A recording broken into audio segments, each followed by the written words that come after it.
हट कलर है भाई जिस बंदे ने शौक तू मेरी लोई बैठा शिकार वाह शब्द हुआ भावे काल आज सब जावे वही सारी लावणी काई ते बैठ ते फूल किरे वही को काई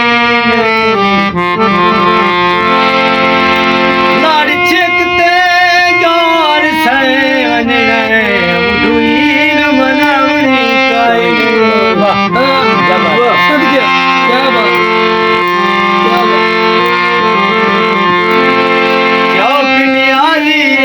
ऐसी भावे रुल गए साडा सजन करा क्या बात यार आगड़ फूल भी चावाया साल बंदिया विचू गल मोड़ चक्का वाह वाह वाह क्या बात है भाई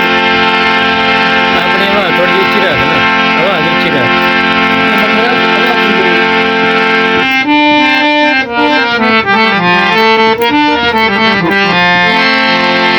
मोटा न मारे हटपति दादा डाए